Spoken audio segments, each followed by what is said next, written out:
Avec Emmanuel Macron, les remaniements ressemblent un peu à une valse des pantins serviles et des médiocres. C'est le sentiment que nous laisse cette séquence politique qu'on attendait pour ne finalement rien avoir. On s'est rassemblé aujourd'hui, la rédaction du Journal du Dimanche en grève, parce qu'aujourd'hui est présentée une proposition de loi transpartisane sur la liberté éditoriale des médias.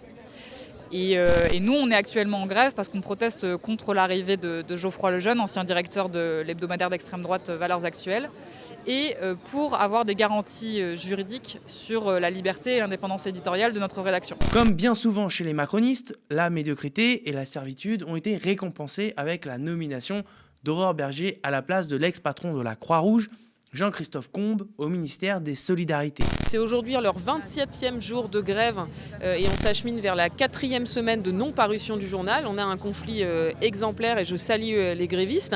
Mais ensuite, ce que je suis venu dire, c'est que contrairement à ce que dit le gouvernement, il ne s'agit pas d'un conflit privé entre un patron et ses salariés, un actionnaire et ses salariés. Il s'agit d'un conflit qui nous concerne toutes et tous et qui a un enjeu démocratique fort. Puisque le problème posé, c'est quoi ? C'est le fait qu'aujourd'hui, un actionnaire peut débarquer dans une entreprise de presse et décider de changer la ligne éditoriale de ce qui doit être publié ou pas et débarquer comme un cow-boy le directeur de rédaction, le rédacteur en chef et imposer de nouvelles personnes malgré l'avis des journalistes. Agression physique et propos racistes impunis, discrimination syndicale manifeste, procédure de discipline à tout va ou encore misogynie permissive, la direction de GRDF en Ile-de-France est en roue libre.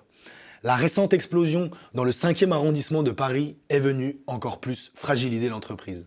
Cette explosion est-elle un cas isolé ou plutôt le résultat d'années de dysfonctionnement au sein de GRDF ? L'actionnaire, là, Bolloré, est en train, en quelque sorte, d'essayer d'imposer une vision du monde par les médias qu'il détient. Et encore une fois, ce n'est même pas une question d'argent pour eux, puisque Bolloré est déficitaire sur un certain nombre de médias. C'est vraiment une question des batailles idéologiques qu'ils sont en train de mener. Le Journal du Dimanche est un journal qui a quasiment une situation de monopole, puisque, comme son nom l'indique, il paraît le dimanche. Il n'y a que 2 journaux en France qui paraissent le dimanche. Et donc, c'est un journal qui, y compris, oriente le débat politique pour la semaine qui suit. Et donc, la captation de cet outil par Vincent Bolloré est évidemment liée à sa volonté de dicter l'agenda politique, de dicter les thèmes du débat politique, parce qu'il a un but qui est très clair, c'est d'installer l'extrême droite en 2027 en France. Dans les banlieues, le calme est revenu. À coups de matraque et de peine de prison ferme dès la première connerie, pour reprendre la petite phrase choc d'Elisabeth Borne. Mais dans le fond, rien n'a changé, puisque, surprise, rien n'est politiquement fait pour que la situation des personnes vivant dans les banlieues populaires s'améliore significativement. Sur le site de GRDF d'Elo, dans le 16e arrondissement de Paris, un vigile de sécurité privée mandaté par la direction déchaîne sa haine raciste envers un élu CGT. Il a souhaité garder l'anonymat, mais témoigne auprès du Média TV. Cet agent de sécurité qui vient, qui commence à échanger avec un de mes collègues devant moi, en disant bon bah voilà, vous êtes en train de vous battre pour 40 euros et c'est une boîte d'arabe et de noir, c'est pour ça que vous battez pour 40 euros. Les blancs ils font pas ça. Je voudrais dire qu'ils sont gorgés, je dis bien gorgés, d'allocations sociales et de privilèges de toutes sortes.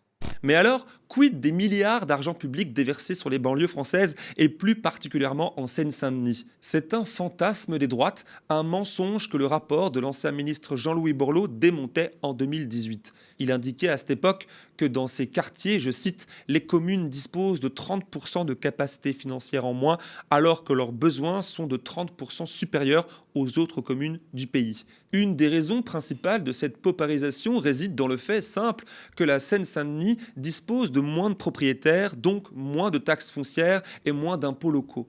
Un exemple qui suffit pour illustrer l'absurdité des politiques en termes d'urbanisme et de mixité sociale en France. Alors qu'Emmanuel Macron arborait tout fièrement il y a 2 mois, en mai, son plan sur la réindustrialisation, le président de la République annonçait dans le même temps le projet de loi sur l'industrie verte. Et dans le même mois, le chef de l'État a reçu à Versailles les grands patrons internationaux pour développer l'investissement étranger au fameux sommet Choose France. Serge est blessé à 13h45. À 14h11, le SAMU donc dit aux observateurs de la LDH et notamment à ses avocats ne pas pouvoir intervenir parce que les autorités ne le veulent pas, ils ne les autorisent pas. Les pompiers nous ont aussi déclaré ne pas pouvoir parvenir aux blessés durant cette période-là. La version des autorités, c'est qu'ils ont empêché le SAMU et les pompiers de passer parce qu'ils auraient pu être pris à partie et que c'était dangereux pour eux. Sauf que nous, on montre qu'à partir de 14h08, il n'y a plus aucun affrontement. Donc ce n'est pas possible. Honnêtement, il faut rappeler quand même que ce projet de loi a été annoncé pour tourner la page des retraites. Donc on y a vu, comme d'habitude, une tentative de communication, de distraction de l'opinion publique, de changer le sujet médiatique. Et on l'a pas vraiment forcément pris si au sérieux que ça.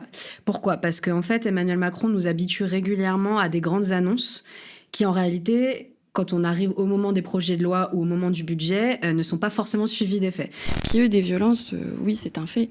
En revanche, ce qu'il y a, c'est qu'on va utiliser la force, comme on l'a dit, de façon absolument immodérée, sur l'ensemble des cortèges, en utilisant des armes classifiées matériel de guerre, et qui sont extrêmement dangereuses sur l'ensemble des manifestants présents, donc y compris aussi les cortèges familiaux, et puis la très grande majorité des manifestants qui étaient pacifiques. Il n'y a aucune mention de l'accord de Paris, aucune mention des obligations de réduction des émissions de gaz à effet de serre du secteur industriel. Donc en fait, c'est encore une fois une très grande opération de greenwashing qui vise à servir les intérêts du privé en général. On ne peut pas laisser l'histoire se répéter en faisant comme si on était impuissant. Le gouvernement, les députés peuvent agir. Et le point très positif, c'est que la mobilisation des salariés du JDD, elle porte déjà ses fruits, puisque grâce à leur mobilisation, une proposition de loi transpartisane a été déposée à l'Assemblée nationale. Elle doit maintenant être examinée de toute urgence et soumise au vote des députés d'urgence pour que plus jamais on ne puisse reprendre de façon violente un titre de presse et changer sa ligne éditoriale. Nous proposons qu'on ne puisse pas, pour un actionnaire, détenir plusieurs médias et en tout cas avoir une part qui est limitée dans les médias, dans chacun des médias avoir une part qui est limitée pour faire en sorte que vous ne puissiez pas avoir un actionnaire qui décide de tout et qui en quelque sorte impulse là aussi une ligne politique qui lui permet d'asseoir une vision du monde simplement sur de l'argent. Si les LR étaient encore un peu gaullistes, ils reviendraient au Conseil national de la résistance et au programme du Conseil national de la résistance qui justement pointe cette question des médias comme une question démocratique essentielle.